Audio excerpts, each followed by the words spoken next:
AI 구세주, AI 저승사자가 맞붙고 있는 그런 오늘의 시장이다라고 보시면 될 것 같고, 악마와 천사 사이에서 어디에 반응할 건지 투자 심리가 극명하게 또 갈릴 수 있는 중요한 분기점이 아닐까 싶고요. 저희 마켓나우 2부 PD님이 아주 콘텐츠 이런 부분 디테일을 잘 살리시는데 또 귀엽게 표현을 해주셔서 굉장히 열일을 하고 있다는 생각이 일단 들면서 AI 저승사자, 이게 어쩌면 시간의 흐름이거든요. 그거부터 좀 설명을 해드리겠습니다. AI 저승사자의 요인이 몇 개 있었는데 대표적으로 코어웨이브가 16% 이상 급락해서 마감이 됐거든요.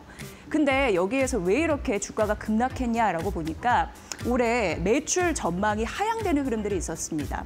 이것부터 좀 설명을 해드릴까요? 미국 시장에서 AI 계속 이게 버블인가 아닌가 계속 갈 수 있는가에 대해서 긴장감이 좀 서려 있잖아요. 그래서 뉴욕 시장에서는 AI 기술주 그 고평가 논란 이런 부분이 좀 있으면서 주가가 흘러내리는 흐름들이 있었는데 AI 고평가된 기술주를 중심으로 자금을 회수해서 좀 저평가된 헬스케어나 가치주로 자금이 쏠리는, 그래서 약간은 분위기가 바뀌어졌네 이러한 것을 좀 느꼈거든요. 그런 시장 하에서 보시면 될 것 같습니다. 코어웨이브는 일단 올해 매출 전망이 떨어져서 주가가 이렇게 급락했다라고 보시면 되는데, 코어웨이브 나름대로 이유를 댄 게 뭐냐면 데이터 센터 개발 파트너사들이 일정을 지연했기 때문에 뭐 그렇다라는 이유는 들었습니다만, 시장에서는 그 거품론을 불식시키기 위해서는 데이터를 확실하게 보여줘야 되는데 그런 부분에서 매출 전망을 떨어뜨렸기 때문에 투자 심리가 꺾였다, 이렇게 보시면 될 것 같습니다. 그래서 이런 이유 때문에 뉴욕 시장에서 AI 기술주가 동반으로 약한 흐름들이 나타났다라는 점이고요. 소프트뱅크와 엔비디아의 관계도 보셔야 되는데, 소프트뱅크가요, 엔비디아 지분 50억 달러를 매각을 하기로 했습니다. 왜 팔았을까 보니까 이 매각하고요, 자체적으로 AI 개발을 하는데 거기 돈이 많이 들어가니까 거기에 투자를 하겠다라는 겁니다. 그래서 그 엔비디아 같은 경우에 한 3% 가깝게 밀리는 흐름들이 장에서 연출이 됐다라는 점. 이게 AI 기술주의 이제 하락 요인이 된 거고요. 얼마 전에 그런 말 드렸습니다. 빅쇼트 영화 굉장히 흥미롭게 보신 분들 계셨을 텐데 거기 실존 모델 주인공이 그 마이클 버리, 이 사람이 최근에 이제 엔비디아 팔란티어의 하락에 베팅하는 그런 공격적인 부분이 있었잖아요. 그래서 그때도 주가가 흘러내렸던 걸로 알고 있었는데 풋옵션 11억 달러를 이제 매도친 그런 흐름들이 있었거든요. 그런데 또다시 무슨 얘기를 했냐면 AI 빅테크 기업들이 감가상각을 조작했다, 회계 의혹이 있다라는 거를 얘기를 했습니다. 그게 1,760억 달러 정도 부풀렸다라는 부분인데요. 특히 콕 집어서 얘기한 기업이 오라클 그리고 메타 플랫폼 되겠습니다. 그러면서 2028년까지 27% 각각, 그게 21%, 오라클은 27%, 메타는 21% 과대평가됐다라는 말을 언급을 해서요. 이게 좀 심리적으로 타격을 줬고 앞으로 더 공개할 게 있다고 해요. X에서 밝혔는데 11월 25일에 추가 공개를 예고했습니다. 그런데 시장에서 일각에서는 이 기업들의 감가상각비라는 게 어차피 기업 재량권입니다. 그렇기 때문에 이게 추가적으로 공개, 입증하기가 사실을 입증하기가 쉽지 않겠느냐라는 분석도 있는데, 이런 투자 심리가 AI 기술주 전반적으로 좋지 않았다라는 점 말씀드리면서, 그리고 AI 구세주, 저승사자에서 구세주로 부각받을 수 있는 게 이제 AMD의 실적이 발표됐거든요. 장 마감 이후에. 그리고 나서 이제 시간의 주가가 한 4.88% 뛴 흐름들이 나타났습니다. 여기에서 굉장히 중요한 거는 리사수 CEO가요. 2030년 AI 칩 시장이 1조 달러로 갈 것이다라고 전망했는데 1조 달러면 우리나라 돈으로 1,400조 시장이 되겠습니다. 그러면서 향후 3년에서 5년간 매출 성장이 연 35%가 기대가 된다고 했는데, 이거는 강력한 AI 칩의 폭발적인 수요 덕분에 이런 얘기를 했습니다. 근데 이게 굉장히 중요한 이유가 전문가들의 코멘트를 보니까요. AMD가 이렇게 구체적으로 데이터를 제시한 게 처음이라고 합니다. 그래서 이게 굉장히 중요한 요소이다라는 부분. AI 관련 그 연평균 성장률이 80% 이상이 될 것이다라는 이런 수치를 제시했다라는 점 굉장히 의미가 있지 않을까 생각을 하고요. 기업에서는 하이퍼스케일러, 그리고 AI 네이티브, AI 네이티브 같은 경우는 오픈 AI 뭐 이런 기업이 되겠습니다만, 그리고 소버린, 그 AI의 주도권 쥐자, 우리나라로 하면 네이버, 카카오 같은 그런 기회로 인식한다라는 부분이고, 아시다시피 오픈 AI의 그 4년간 1,000억 달러, 이게 한 140조 원 우리나라 규모인데 AI 칩을 수주했고, 대신 오픈 AI는 AMD의 지분을 최대 한 10% 매입할 수 있는 권리를 부여했다라는 점 아마 예전에 얘기를 해드릴 텐데, 이런 흐름으로 좀 맞물려 가고 있는 상황입니다. 그래서 어쨌든 이런 구체적인 데이터도 언급을 했고, AI의 칩 수요가 폭발적으로 늘어나고 있다, 긍정적인 흐름을 보여줬기 때문에 시간의 주가에서 4% 뛰었습니다. 장중에는 이런 저승사자의 요소가 있었다면 그 이후에는 긍정적인 데이터는 나왔는데, 이걸 시장이 어떻게 반응하느냐, 오늘 장중에 굉장히 중요한 포인트라는 거 말씀드리면서 두 번째 가보도록 하겠습니다. 오늘 시장에서 당연히 STO 관련주 좀 부각을 받고 있고, 장 초반보다 조금 더 상승폭을 높이는 흐름들이 나타나고 있는데, 잠깐 멈췄었거든요, 7월에. 그런데 다시 분위기가 뛰고 있는 상황입니다. 국회 정무위에서 24일부터 25일 토큰 증권 법안을 심사하겠다, 돌입하겠다라고 얘기했습니다. 이러면 연내에 드디어 통과가 될 수 있을까 기대감을 갖게 하는 거고, 그럼 우리는 STO 시장이 본격적으로 개막하는 걸 이제 체험할 수 있을까, 이렇게 느끼는 거고요. 어쨌든 이게 돼야지 금융당국에서는 연내에 조각 투자 이런 부분을 많이 들으셨을 텐데, 장외 거래소, 그러니까 유통 플랫폼 이런 부분에 선정을 할 것으로 보여서 이런 게 순차적으로 돼야 된다라는 부분입니다. 지금 여야는 이견이 없는 그런 사안이라고 하는데, 이번 달에 안 되면 연내에 법안 소위가 언제 열릴지 모르기 때문에 사실상 지금 돼야 된다라는 얘기가 좀 있더라고요. 이걸 원하는 입장에서는 좀 관심 있게 보시면 될 것 같고요. 조각투자거래소 예비인가 3개 컨소시엄이 경쟁을 하고 있는데, 그 밑에 써놨습니다. KDX 컨소시엄은 한국거래소가 주도하고 키움, 카카오뱅크 등 여타 증권사들이 좀 붙어있는 구조인데, 앞으로 어떻게 잘 통과가 될 수 있을지, 정말 STO 시장 본격적으로 우리 곁에 열릴 수 있을지 잘 보시면 될 것 같고요. 여전히 시장을 올릴 기폭제이자 긍정적인 성장 전망이 더해지는 K반도체. 그렇다면 K반도체 아니면 대안이 없는 것일까? 반도체 5할 타이라고 하나증권에서 굉장히 독특한 제목, 그런데 이해가 쉬운 제목의 리포트를 오늘 아침에 내놨습니다. 그러면서 반도체에 곁들일 반찬이 있을지 그 투자 전략에 대해서도 세부적으로 해놨더라고요. 의미가 있어서 소개를 해드리겠습니다. 일단 한국 반도체는 이익 상향폭이 역대 최고 수준이 될 것이다, 이렇게 얘기를 하고 있고요. 내년에 OP 영업이익입니다. 삼성전자는 76조, 하이닉스는 69조 정도 하나증권에서 예상을 했습니다. 그런데 주가 상승보다 실적에 대한 상승폭이 더 커서 그게 유의미하다라고 얘기를 했고요. 그리고 하드웨어 자본재 수익성이 급등할 것으로 보이는데, 하드웨어는 대표적으로 삼성전자라고 딱 못을 박았습니다. 삼성전자고, 자본재 같은 경우에는 소비자가 직접 사는 제품이 아니라 그런 제품을 만들기 위해서 도와주는 뭐 군들, 예를 들어서 장비, 설계, 기계 이런 게 되겠습니다. 그런 섹터들의 수익성이 급등할 수 있다라는 가능성을 언급을 했습니다. 최근 환율이 가파르게 오르면서, 환율이 오른다는 건 원화 약세 이런 현상인데, 그게 K 수출 기업의 이익에 도움이 된다라는 점도 언급을 했는데요.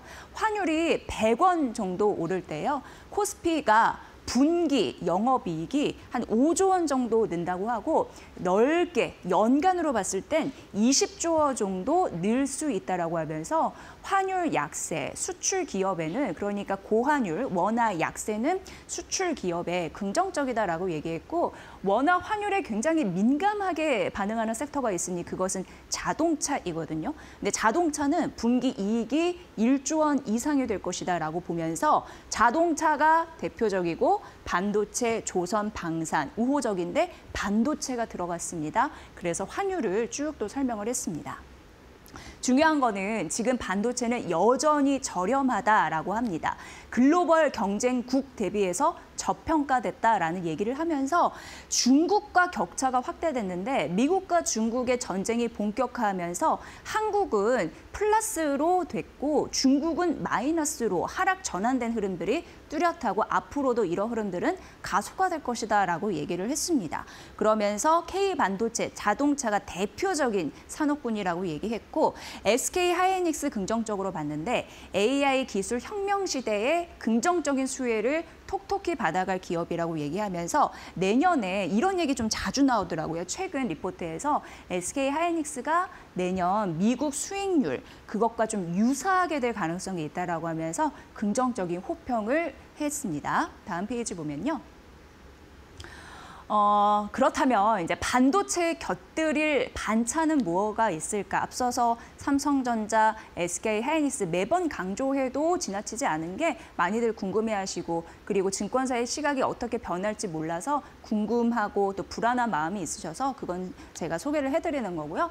일단 대형주가 유리한 거는 너나 나나 모두가 알고 있는 그런 사실이죠. 근데 대형주 강세의 흐름들 이어질 것으로 보이는데 역시 내년도 실적 이런 부분을 봤을 때 반도체 중심으로 포트폴리오를 꾸려야 유리할 수 있다는 점을 또 한 번 언급을 하면서 그 외에 IT, 화학, 정유, 디스플레이, 철강, 항공, 조선, 제약바이오, 전기, 장비, 방산 중심으로 그래도 성장세를 이어갈 거라고 하니까 우리나라 대표 기업들이 내년에는 좀 잘해줄 수 있을까 기대감을 좀 갖게 하더라고요. 그러면서 내년 퀀트, 타픽 제시했는데 퀀트라고 하는 건 애널리스트들이 여러 가지 재료를 통해서 감으로 타픽을 정하는 게 아니라 뭐 통계나 자료, 기계적으로 이런 부분으로 딱 세팅을 해가지고 맞추는 걸 이제 퀀트라고 하는데 그런 방법으로 타픽을 제시한 내년도 종목이 SK 하이닉스, 네이버, LS 일렉트릭, 현대 로템, 이수 페타시스 또 들어갔네요.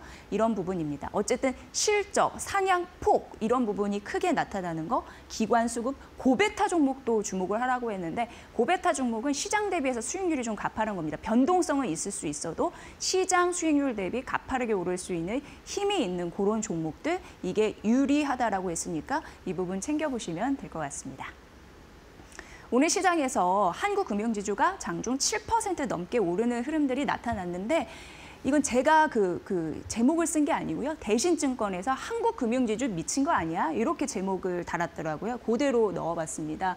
그러면서 지금 한국금융지주가 오늘 아침 증권사 통틀어서 봤을 때 밴드 목표가 상단이 26만 원이라서 요거는 이렇게 좀 적어놓은 거고요. 연간 이익 전망치를 높여 잡았습니다. 그럴 이유를 좀 설명해 드릴 텐데 일단 결과적으로 1조 9,700억 원으로 상향 조정했다라는 점. 그래서 이제 목표 주가를 올린 거거든요. 이거 좀 말씀드리고요. 3분기 지배순이익이 굉장히 잘 나왔습니다. 이게 세 자릿수 성장률이 나왔는데 대신증권에서 그 목표가를 이제 추정하잖아요. 그 컨센서스 대비해서 50% 이상 상회에서 나왔다고 해요. 그래서 놀래서 이 한국금융지주가 미친 거 아니야. 이렇게 설명을 했더라고요. 그 이유를 봤을 때 개인 투자자들의 거래가 늘어서 그러니까 리테일 쪽 강화가 됐다라는 점과 트레이딩, 채권, 운용 이익 그러니까 모든 게 잘 되려면 삼박자가 고루 맞아야 되는데 그런 흐름들이 한국금융지주에 있다라는 설명이었습니다. 그리고 올해 내내 1분기, 2분기, 3분기 연속 최대 실적을 경신하면서 이번도 또 실적을 최고치를 경신했다. 이렇게 설명이 됐고요. 이걸 바라보면서 한국 그 증권업계 이런 부분을 봤을 때 자본력을 기반으로 한 압도적인 수익성을 입증했다라고 또 써냈습니다. 이거 외에 키움증권 같은 경우에도 한국금융지주 같은 경우에 IMA라고 해서 종합투자계좌, 인가 이런 부분이 있는데 그걸 받았을 때 수익성 업그레이드 가능하다고 했는데 자본을 더 많이 모아서 뭔가를 활용할 수 있는 여력이 있다 보니까 당연히 돈이 많이 들어오면 이제 투자할 때도 있고 뭐 이렇게 쓸 용도가 있잖아요. 그런 흐름에서 앞으로 긍정적이라고 했고 높은 자본 성장률이 결국 주가 상승의 촉매제가 될 것이다라는 가능성 언급했으니까 이 부분 좀 챙겨보시면 될 것 같고요. 다음 페이지 보면은 오늘 아침에 증권사 리포트에서 키움증권이 가장 높은 26만 원으로 목표 주가를 올렸다라는 점 말씀드리고 NH투자증권 다올 그리고 신한투자증권이 25만 원 이 두 증권사는 올렸고요. 그 외에 삼성증권은 21만 원 유지했는데 이게 오늘 아침 증권사 리포트의 가장 하단이고 상단이다라는 점 말씀드립니다. 다음 페이지 넘어가 볼게요. 오늘 전반적으로 뉴욕 시장에서 제약바이오주가 강했잖아요. 그러니까 고평가 기술주를 자금을 회수해서 제약바이오, 저평가, 그리고 가치주에 투자하는 흐름들. 그래서 뉴욕 시장을 바라보면서 자금의 성격, 투자하는 자금의 성격이 좀 변화한 걸 느꼈다라고 제가 말씀드렸는데 그런 흐름으로 우리 시장의 장 초반에 제약바이오주 함께 가는 흐름들이 있었고 일단 다올투자증권에서 비만, 그리고 메시가 열렸다. 요 제목으로 얘기를 했는데 메시 같은 경우에는 간에 지방이 많이 껴서 안 좋아지는 걸로 뭐 비만 그리고 당뇨에도 굉장히 직접적인 연결이 돼서 결국 비만과 메시 이제 비슷한 느낌이다라고 보시면 됐는데 그 탑픽을 가렸습니다. 첫 번째 한미약품인데요. 오늘 52주 신고가 갔잖아요. 오늘 강하고 근데 목표 주가 55만 원으로 올렸으니까 이거 참고해 보시고요. 영업 가치 그리고 비영업 가치 이런 부분 좀 계산했습니다. 근데 목표 주가 올려잡은 이유가 국내 제약사, 경쟁사 대비해서 10% 프리미엄을 반영했는데 그 이유가 비만, 메시 신약 파이프라인의 성과가 기대되기 때문에 그리고 국내 증권사에서도 비만 치료제에 대해서 긍정적인 전망을 나타내서 오늘 특징주 종목의 핫한 종목으로 또 오르기도 했습니다. 리가켄 바이오 목표 주가 20만 원으로 올려잡았는데 항암, 신약 가치 긍정적이라고 봤고 뭐 경쟁사 대비해서 안정적이고 기술력이 있기 때문에 이랬을 거고 플랫폼 가치 재평가도 있는데 글로벌 제약사가 현재 주목을 하고 있다라는 점 그래서 앞으로 주가 상승 여력이 괜찮다라는 점 언급을 했습니다. 참고해 보시면 될 것 같네요. 마지막으로 카지노주, 호텔, 탑픽주 좀 가려드릴 텐데 IBK 투자증권에서 굉장히 긴 리포트를 내놨는데 핵심만 잘라서 좀 말씀드리겠습니다. 일단 K 콘텐츠 열풍 때문에 우리나라의 외국인 관광객들이 늘면서 카지노와 호텔이 긍정적이라서 앞으로 관심 있게 보시면 좋으라는 게 하나의 핵심 포인트가 되겠고요. 벌써 13년 전이더라고요. 싸이부터 BTS 그리고 오징어 게임 이건 2021년도에 나왔나요? 그리고 그 굉장히 유명했던 기생충, 미나리 이런 쪽으로 이제 순서대로 왔죠. 그리고 최근에 K-팝 데모 헌터스 이런 부분이 글로벌 흥행 계속 히트를 치다 보니까 이제 외국인이 우리나라 한국을 이미지 굉장히 좋아지면서 많이 들어오고 있고 앞으로 이런 흐름들이 커질 거라고 또 봤습니다. 그러면서 외국인 카지노에 영향을 좀 미칠 가능성이 있는데 직간접적인 수혜가 본격화된다라고 하면서 롯데 관광개발과 파라다이스를 IBK 투자증권에서 새롭게 제시를 한 겁니다. 신규 커버리지라는 점 말씀드립니다. 그래서 신규로 써놨고요.